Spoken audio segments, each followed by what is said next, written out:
Chosen one, stop right now, don't scroll, don't blink. Don't tell yourself you will come back later, because heaven does not interrupt people randomly. The fact that you stopped here even for a second means something ancient just leaned forward in the unseen. This is not background noise. This is not another video. This is a divine interruption, and interruptions only happen when what comes next is too important to miss. You felt it, didn't you? That sudden stillness, that quiet pull in your chest. That strange awareness that this moment matters more than most. That wasn't curiosity, that wasn't coincidence, that was recognition. Chosen one, God interrupted you for a reason. And if you leave now, you may walk past a turning point your soul has been waiting for. Stay, the interruption has only just begun. Listen carefully. God does not interrupt comfort. He interrupts direction. He doesn't stop people who are aligned. He stops people who are about to miss something essential. You have been moving, busy, productive, responsible, doing what needed to be done. But somewhere along the way, motion replaced meaning. And God says, I had to interrupt you before momentum carried you too far away from who you are. That is why this interruption feels urgent.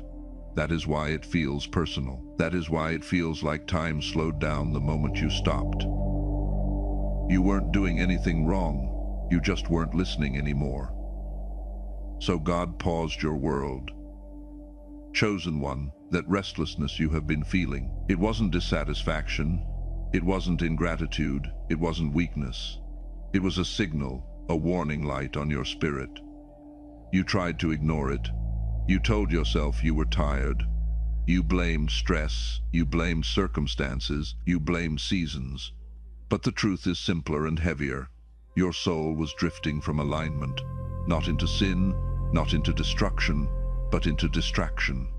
And distraction is far more dangerous because it feels harmless. Think about it. Sin looks wrong. Destruction looks violent. But distraction looks productive. It looks responsible. It looks like you are delivering results, maintaining relationships, checking boxes, advancing slowly. But none of it is feeding your soul. None of it is connecting to purpose. None of it is aligning with the assignment God gave you before you learned to compromise it. Distraction will let you build an impressive life that has nothing to do with your actual calling. That is why it is more dangerous than sin you can repent from. But distraction you can live in for decades and call it success. How many times this week did you feel present? How many conversations did you actually absorb? How many moments did you experience without thinking about what is next? That hollow feeling isn't burnout, it is misalignment. Here is how distraction works. It doesn't pull you into darkness, it pulls you into dimness. Just enough light to function, but not enough to see clearly. Just enough progress to feel okay, but not enough to feel alive. Just enough purpose to quiet the questions, but not enough to answer them. And you adjust, you normalize it. You tell yourself everyone feels this way. You tell yourself this is just what adult life looks like. You tell yourself maybe you expected too much from life. But deep down, beneath the rationalizations, beneath the adjustments, beneath the compromises, there is a version of you that remembers what alignment felt like, what clarity felt like, what walking in purpose felt like. And that version of you has been whispering this whole time. That restlessness, that is the whisper. That dissatisfaction, that is the whisper. That hunger for something more, even when you have enough. That is the whisper. God didn't give you that whisper to torture you. He gave it to you to guide you back. So God interrupted you. This interruption carries weight because it removes excuses. God is not asking you how you feel. He is not negotiating. He is not offering suggestions. He is saying, come back to me, come back to center. That is why some things suddenly feel empty. That is why conversations feel shallow. That is why environments feel heavy. That is why certain relationships feel draining, not because they are evil, but because they no longer match your assignment. God interrupts when you start surviving in places you were meant to lead. Chosen one, hear this slowly. You were never designed to fit everywhere. You were never called to chase everything. You were never meant to carry expectations that weren't authored by heaven. And the reason you have always felt slightly out of place, even when things were fine, is because fine was never your destination. God interrupts people who are set apart because blending in would destroy what He placed inside them. You are not too sensitive. You are not too intense. You are not too different. You are misaligned with the ordinary. And here is what the ordinary will never tell you. Fitting in costs you what makes you irreplaceable. Blending in costs you what makes you necessary. Conforming costs you what makes you anointed. God set you apart before you were born. He marked you. He called you. He equipped you, not for ordinary, for assignment. And assignment always feels like it doesn't fit because it wasn't designed to. The question is not, why don't I fit anywhere?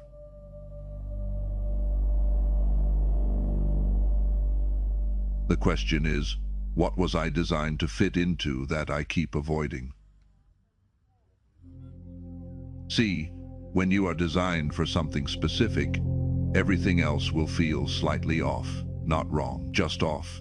Like wearing shoes that are half a size too small. You can walk in them, you can function in them, but you were never meant to run in them. And God is saying, I need you to run. So stop trying to make the wrong shoes work. Stop trying to force alignment with people, places, and paths I never assigned you to. That discomfort you have been feeling, that is not rejection. That is redirection. That is not failure to fit. That is refusal to settle. That is not you being too much. That is ordinary being too little. You don't need to shrink. You need to shift. You don't need to dim. You need to discern. You don't need to blend. You need to obey, because the moment you stop trying to fit where you were never meant to be, the doors to where you actually belong start opening. And they will not just open. They will recognize you. They will welcome you. They will say, where have you been? We have been waiting for you. Let me tell you about Sarah. She spent 3 years building a career everyone applauded. Good salary, impressive title. Her family was proud, but every morning she woke up with a weight in her chest she couldn't name. She thought maybe it was the commute. So she got a new apartment closer to work. The weight remained. She thought maybe it was relationship stress. So she went to therapy, worked on communication, read the books. The weight remained. She thought maybe it was health. So she joined a gym, changed her diet, prioritized sleep. The weight remained. Because the weight wasn't circumstantial, it was directional. Until one random Tuesday, scrolling during lunch, she stopped on a message about divine interruption. And something broke open, not in her circumstances, in her spirit. She realized she had been asking the wrong questions. The question wasn't how to feel better where she was. The question was, why am I still here? Within 6 months, she left that career and started serving in ways that looked crazy to everyone, but felt like breathing to her soul. Her income dropped. Her title disappeared. Her LinkedIn went quiet. But that weight in her chest, gone. That interruption saved her life. Not from danger, from distraction. From a good life that was suffocating her great purpose. And maybe that is you. Maybe you are Sarah before the interruption, successful on paper, dying on the inside, checking boxes, losing yourself. If you have been telling yourself, I should be grateful for what I have, while simultaneously feeling like you are betraying something deeper, you are not ungrateful. You are misaligned, Gratitude and alignment can coexist, but you cannot be grateful your way into purpose. You have to be obedient. Now, let's talk about the doors that closed. The opportunities that didn't work. The plans that collapsed. The things you were sure would last. You thought God was delaying you, but He was protecting you. I want you to think about that relationship that ended. That job you didn't get. That city you couldn't move to. That business that failed. That friendship that faded. In the moment, it felt like rejection, like punishment, like God had forgotten you. But what if that closed door wasn't about your timing? What if it was about your trajectory? What if God looked ahead and saw that relationship would have required you to shrink parts of yourself? You cannot afford to lose. What if that job would have normalized a version of success that would have made you comfortable but not purposeful? What if that city would have surrounded you with voices that affirmed your potential but distracted you from your calling? Some doors close not because you weren't ready, but because staying would have cost you your purpose. God interrupts trajectories that look good on the outside, but lead nowhere on the inside, and He closed those doors before they became prisons. Think about Joseph, sold into slavery, falsely accused, forgotten in prison. Every door slammed shut. But those weren't delays, those were deployments. God was closing doors to Egypt's distractions, so the door to Egypt's palace could open at the right moment. Your closed doors are not evidence of God's absence. They are evidence of His precision. God is not trying to fix your schedule. He is restoring your identity. You have been doing so much that you forgot who you are when you are still. You have been carrying responsibility so long that you forgot intimacy with God comes before productivity. Let me ask you something. When was the last time you sat with God without an agenda, without a prayer list, without a crisis, without asking for something? When was the last time you just sat there and let Him look at you? Because that is what He is asking for right now. Not your performance, not your plans, not your promises to do better. Just you, the version of you that exists beneath the titles, beneath the responsibilities, beneath the expectations. The you that God named before the world knew your name. See, productivity will teach you how to manage time, but only intimacy will teach you how to steward purpose. And somewhere along the way, you replaced one for the other. You got so good at doing things for God that you forgot how to be with God. So God says, sit with me before you move again. This interruption is not punishment. It is reintroduction. God reminding you of the version of yourself you were before fear taught you to shrink, before rejection taught you to perform, before comparison taught you to compete. Chosen one, nothing you endured was wasted. The betrayals trained discernment. The delays trained patience. The loneliness trained dependence. The pressure trained endurance, you thought. You were just surviving, but heaven was shaping capacity. Because purpose requires strength, and strength is not formed in comfort. Listen to this carefully. The hardest seasons of your life were not random. They were not punishment. They were not evidence that God forgot you. They were preparation. That betrayal that nearly destroyed you. It taught you how to discern people's hearts beyond their words. That delay that frustrated you. It taught you that God's timing is more important than your urgency. That loneliness that isolated you, it taught you that God's presence is enough when human presence fails.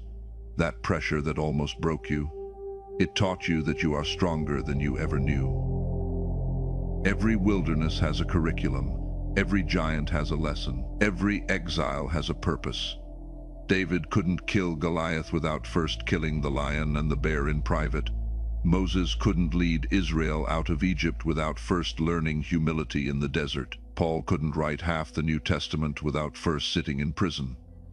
Joseph couldn't save nations without first being forgotten in a pit. Your pain was never pointless.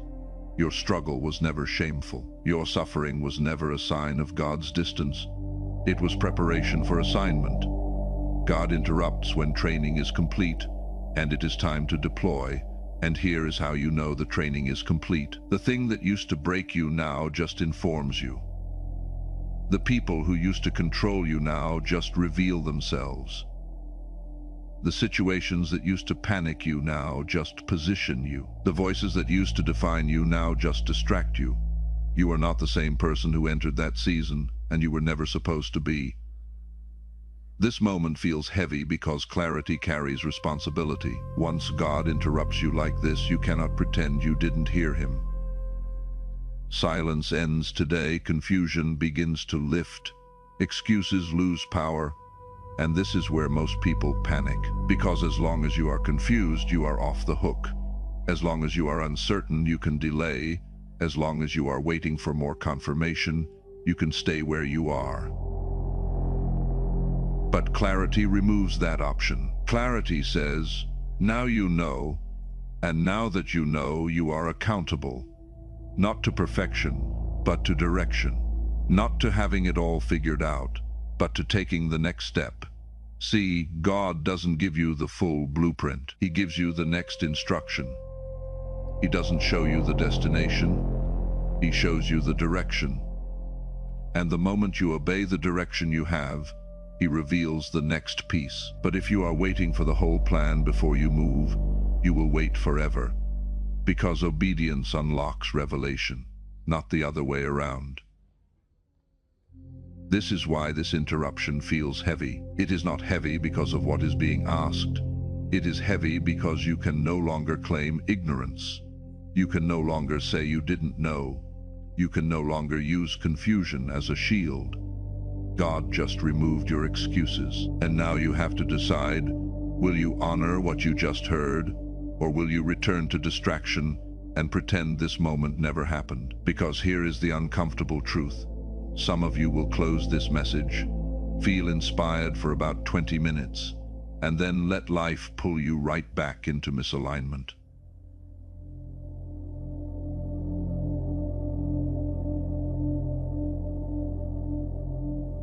You will feel the weight of it, and then you will do nothing. Not because you don't believe it, but because action requires courage that agreement doesn't. Don't be that person, not this time. This interruption is too important. What is next is too critical. Your assignment is too necessary, and the people waiting for the aligned version of you cannot afford for you to delay anymore. This interruption removes options, because when God calls you back to alignment, he is not asking for part-time obedience. He is calling you fully, not perfection, not performance, not comparison, not pressure. God is asking for alignment. And alignment looks like this: to walk with him again, to listen before acting, to choose obedience over approval, to stop measuring your life by the wrong metrics. It means saying no to opportunities that everyone else says yes to. It means disappointing people who expect you to stay the same. It means releasing relationships that require you to dim your light. It means stepping into rooms where you are underqualified, but God assigned. It means trusting God's whisper over the world's applause. Alignment is not comfortable, but it is honest. Your job is not to impress the world. Your job is not to chase applause. Your job is not to compete. Your job is to walk with God. Everything else finds its place after that. Think of it like this. When a car is out of alignment, it still moves. It still gets you places, but every mile costs more. The tires wear unevenly. The steering pulls. The fuel efficiency drops. You can drive like that for months, even years. But eventually, something breaks. Your soul works the same way. You can live out of alignment and still function, still succeed, still look good, but every day costs more than it should. Your peace wears thin. Your joy pulls toward anxiety. Your energy depletes faster, and eventually something breaks. God interrupted you before the breaking point, before misalignment became permanent, before the cost became unbearable. Here is the truth that might unsettle you. Interruptions always precede movement. After this moment, things will change. Some people will fade. Some desires will lose urgency. Some paths will no longer call your name, and peace will begin to replace pressure. Let me tell you what happens after divine interruption. That friend who drains you every time you talk, suddenly the calls feel optional. That goal you have been chasing that never felt quite right, suddenly it loses its grip. That environment that used to feel mandatory, suddenly you see the exit. Not because you became cold, not because you became selfish, but because alignment has a way of naturally releasing what doesn't fit. You will not need to force doors anymore. What is meant for you will come with clarity, not chaos. God interrupted you to realign you, and alignment unlocks momentum. But here is what momentum looks like after alignment. It is not hustle, it is not grind, it is not pressure, it is flow. Things connect without you controlling them. Opportunities appear without you chasing them. Provision shows up without you manipulating it. People align without you convincing them. Because when you are aligned with God, you stop operating in human effort and start operating in divine setup. The doors that are yours will open at your presence. The people who are yours will recognize you without explanation. The provision that is yours will find you without striving. This is what it means to walk in alignment. You have been trying to force what alignment attracts naturally, but here is what you need to understand.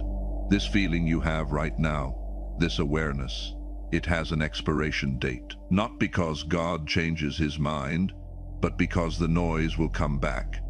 Life will get loud again. Distractions will return with new faces. In about 30 minutes, you will get a text, a notification, an email. Something will pull your attention. And the world will try to convince you that this moment wasn't that important, that you can come back to it later, that you will remember. But you will not. Not like this. See, divine interruptions create a window, a moment of unusual clarity where the veil is thin and God's voice is clear, but windows close. Not because God stops speaking, but because life gets loud and our capacity to hear gets crowded. That is why this moment matters. That is why you cannot just nod and move on. Think about every time God interrupted you before, every time you felt that pull, every time clarity visited. How many of those moments did you bookmark and promise to return to? How many did you actually return to? This isn't about guilt. This is about stewardship. God doesn't give infinite interruptions. He gives strategic ones, and this is yours. Right now, in this moment, you have a choice. You can honor this interruption and let it recalibrate your life, or you can acknowledge it and return to business as usual. But understand this, if you choose distraction over alignment right now, the next interruption might not feel this gentle. Because God's interruptions escalate when ignored. What starts as a whisper becomes a shout. What starts as discomfort becomes a crisis. What starts as an invitation becomes a disruption. He is giving you the whisper version right now. Don't wait for the shout. Chosen one. God didn't interrupt you to scare you. He interrupted you to save time. Time you would have spent chasing. Time you would have spent forcing. Time you would have spent surviving in places meant for thriving. He stopped you now because the next chapter requires awareness. You are not behind. You are not late. You are not lost. You are simply interrupted for a reason. And the reason is this. What is coming next in your life is too important for you to enter distracted. The relationships you are about to step into require the real you, not the performing version. The opportunities you are about to encounter require discernment, not desperation.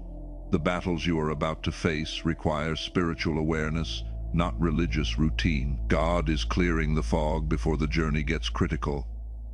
He is sharpening your vision before the stakes get higher. He is recalibrating your compass before the terrain gets unfamiliar. This interruption is preparation for acceleration. Now here is what I need you to do. If something in your spirit just settled, if clarity quietly entered, if you feel like God just spoke directly to you, take a breath and type Amen in the comments. Not out of habit, not out of obligation, but as agreement, as a declaration that you heard heaven and you are willing to respond.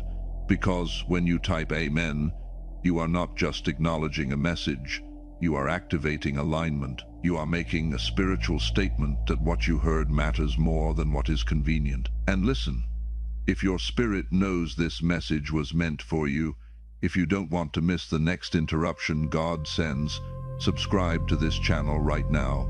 I am not asking you to subscribe for content. I am asking you to subscribe for continuity, because divine interruptions don't come with announcements.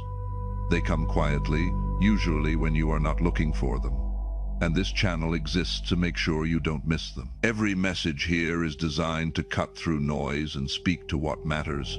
No hype, no manipulation, just alignment, just clarity, just God's voice in critical moments. And one more thing. If you know someone who has been feeling restless, confused, or spiritually disconnected, someone who feels like they are going through the motions, someone who feels like God has been quiet, share this message with them right now. Don't wait. Don't assume they will find it on their own. Be the vessel of their interruption. Because maybe God didn't just interrupt you for you. Maybe He interrupted you so you could interrupt someone else. Someone's breakthrough is connected to your obedience. Remember this, chosen one. You are not behind. You are not forgotten. You are not disqualified. You were interrupted for a reason. And that reason is about to become clear. Stay ready, stay aligned, stay close. Because this conversation with God isn't finished yet. In fact, it is only just beginning.